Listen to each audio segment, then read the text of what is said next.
सभी साथियों को अयोध्या धाम के एडवोकेट शिवम पांडे की तरफ से नमस्कार। साथियों, आपने कल देखा कि विभाग द्वारा लेटर इशू किए गए हैं और उन लेटरों में कहा गया है कि जो भी 69,000 शिक्षक भर्ती में शामिल हैं उनका ट्रांसफ़र अभी नहीं किया जाएगा। उन्हें कार्य से मुक्ति एक जनपद से नहीं दी जाएगी। वो सिर्फ़ और सिर्फ एक प्रकार की खाना पूर्ति है, चूँकि विभाग को भी पता है कि 5 साल से अधिक होने पर ही ट्रांसफ़र किए जाते हैं। सिर्फ़ और सिर्फ इस समय महिलाओं के ट्रांसफ़र पर जोर दिया जा रहा है, वो भी वो महिलाएं जिनके पति बेसिक शिक्षा विभाग में कार्यरत हैं। अर्थात दोनों पति पत्नी यदि बेसिक शिक्षा परिषद में कार्यरत हैं तो उनके ट्रांसफ़र को मंजूरी दी जा रही है।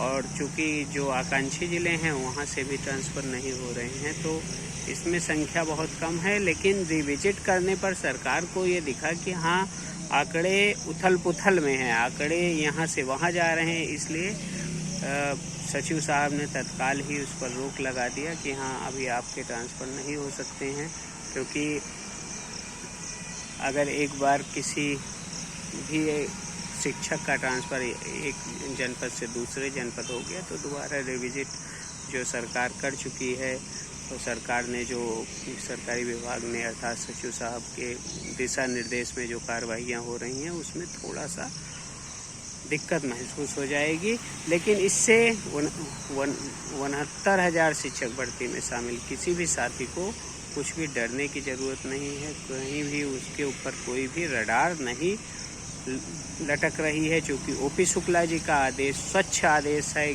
बृहत आदेश है, बढ़िया आदेश है। उसमें कहीं भी शिक्षकों के लिए कुछ भी डरने की ज़रूरत नहीं है। अब जो भी जिस भी प्रकार से शिक्षक हो गए हैं 69,000 वैकेंसी में, वे बिल्कुल बेफिक्र रहें। उनके लिए कहीं भी कुछ भी ऐसा नहीं है कि विभाग उन्हें कोई काला पानी की सज़ा करवा देंगे या उनकी नौकरी छीन लेंगे, क्योंकि नियोक्ता के गलती की सज़ा अभ्यर्थी नहीं पाएंगे। इसलिए अभ्यर्थी स्वस्थ रहें, मस्त रहें और जहां हैं जिस भी दशा में हैं अपनी नौकरी को करते रहें। और जो चयनित नहीं हो पाए हैं वो निरंतर प्रयास कर रहे हैं, हो सकता है उन्हें जल्द ही सफलता प्राप्त हो जाए। साथियों, आप एक बात और जानते हैं कि ये लेटर अक्सर निकला करते हैं। लेटरों का बहुत विशेष महत्व जनजीवन सामान्य पर नहीं होता है। अचयनितों के लिए अभी बहुत बड़ा कुछ ऐसा नहीं है, जैसा कि ढोल पीटा जा रहा है कि अचयनितों के लिए बहुत बड़ी खुशखबरी है, बहुत कुछ होना है, ये हो जाएगा वो हो जाएगा। ऐसा कुछ नहीं है, क्योंकि रिविजिट सरकार कर चुकी है और प्रस्ताव अभी भी पारित नहीं हो पाया है। प्रस्ताव अभी भी सरकार नहीं बना पाई है। फ़िलहाल आज से मैं लखनऊ उपस्थिति हमारी रहेगी और कोशिश की जाएगी कि आपके लिए कुछ अच्छे से अच्छा, जो सही हो, जो स्वस्थ हो, जो बिल्कुल आपके लिए दृढ़ संकल्पित हो, उन कार्यों को आपको पता करके बताया जाए और आपके मन को थोड़ा बहुत शांति प्राप्त हो। क्योंकि जिज्ञासा ऐसी है कि क्योंकि एक नौकरी, एक छोटी सी नौकरी की जिज्ञासा इतनी बड़ी जिज्ञासा है जिसके लिए आदमी कुछ भी कर सकता है। उसी का अवसरवादी लोग फ़ायदा उठाते हैं। साथियों, और एक बात आपको बता दूं कि ओपी शुक्ला जी का आदेश मुझे नहीं लगता है कि डबल बेंच से डिनाई होगा।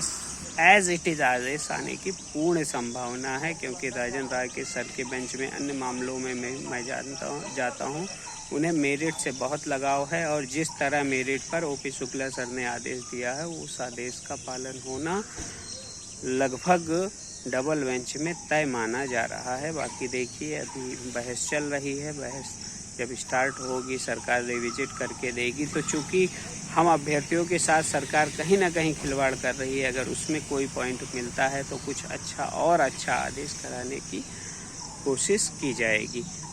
और मुझे नहीं लगता है कि जो लेटर कल जारी हुआ है वो बहुत बड़ा मुद्दा है, इसलिए उसके विषय में कोई चर्चा ना करें। जो भी चयनित हैं वो भी प्रसन्न रहें, और जो कम मेरिट पर चयनित हैं उनको भी कहीं डरने की कोई आवश्यकता नहीं है, क्योंकि ओपी शुक्ला सर के आदेश से वो कवर्ड हैं, उनको कहीं भी बाहर नहीं किया जाएगा, भविष्य में भी वो बाहर नहीं होंगे।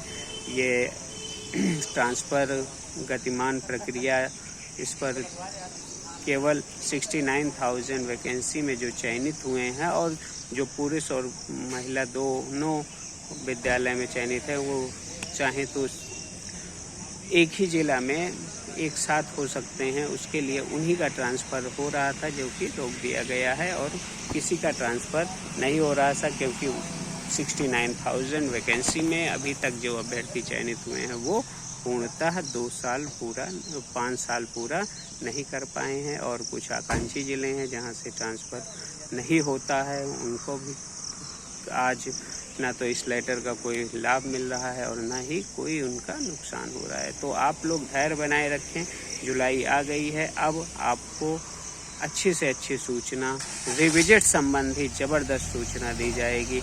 हो सकता है रिविजिट में जितनों का चयन हुआ है, अगर वह आंकड़ा प्राप्त हुआ तो वह भी आप लोगों को दिया जाएगा। आप लोग बिल्कुल बेफिक्र रहें। रिविजिट संबंधी कार्यवाही लगभग सरकार पूरी कर ली है। प्रस्ताव 4 प्रकार के हुए हैं, चारों प्रस्ताव पे न्याय विभाग की संस्तुति अभी तक नहीं बन पाई है। आगे 4-5 दिन जो मुख्य दिन हैं उनमें कोई भी जानकारी प्राप्त होती है तो मैं आप लोगों को सूचित करूंगा। तब तक के लिए अयोध्या धाम के advocate Shivam Pandey high court की तरफ से आप सभी को जय श्री राम, जय हनुमान, जय महाकाल। आप सभी का दिन शुभ हो। पुनः नमस्कार, धन्यवाद।